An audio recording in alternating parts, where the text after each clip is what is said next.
आपके मालकिन का मैक्सी मंगा था। नहीं तो अपने मालकिन का मैक्सी मंगवा दो, मिल जाई ना। हाँ मैक्सी लिया तो चैन वाली ले आया। अच्छा हम अपना पता नहीं क्या मांगत बनी। हाँ लड़का के मम्मी बने।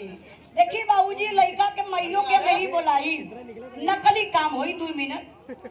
असल की मम्मी घर में है, जबले असल की मम्मी ना आवत गई तबले हमें ही जुगाड़ बना दे थैला। कहा जला कि गड़बड़ में सरबड़ भयल, बिना बाप का लड़का भयल कब। जब ओकर माई ना रहल तब। हाँ ये आप अपने मत लिया ही रमाड़ का बात। हाँ मतलब खोई देता तो देखी मजा खोई देता। मान लिया जब 5 मिनट खातिर आप लोग ये नहीं कि मान लिया जब लड़का कमाई यही हमारे हारमोनियम मास्टर के, इनकर नाम बा गुलाब जमुनिया भौजी। सीरा हरदम छुआवत रहल। ई लड़का का माई, अहाई लड़का का पापा, ई लड़का का चाचा, ई लड़का का दादा, गुरुजी लड़का का छोटका दादा, हाई लड़का का मम्मा, तू लड़का का मौसा। तो फायदे नहीं रहा फागुन है ना। मान ली लड़का का परिवार झूठ वाला, भाई सही वाला तो हर बटन में। मान लिया जाए गर्भ में है। गर्भ में ना है, हाँ। गर्भवती है। अच्छा गुरुदेव हमसे गलती हो गई। इनके गर्भपात 9वां महीना लगल बा। अब तो मुंह भी गले लगत। एम्बुलेंस दुआरे आ गल तबले बुढ़िया दादी बाह पकड़ के ओई में बैठा देहली। आ यार को रोड तो देखते हुआ कैसन हो। रोडे पे हचका लगल तबले लइका होएगा।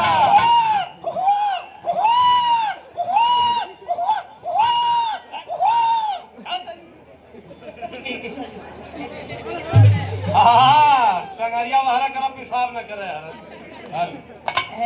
ओकरे मामा रहे सही। अच्छा मान लो भैया यार कले थैला बड़ा तगड़ा। हां त ऑपरेशन वाला है ना। ई कहिया कहो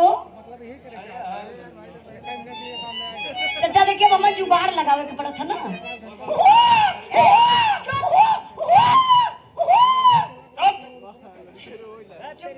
बहुत रोवत। हां ढेर रोवत ने पुलवा धरा देखा।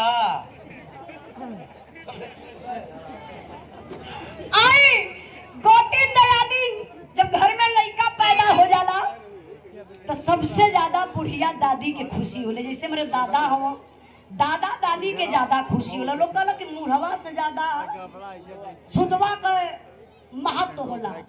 अब दादा दादी के बड़ा खुशी बा। दादा पूछला दादी से कहो हे कहा पैदा भया।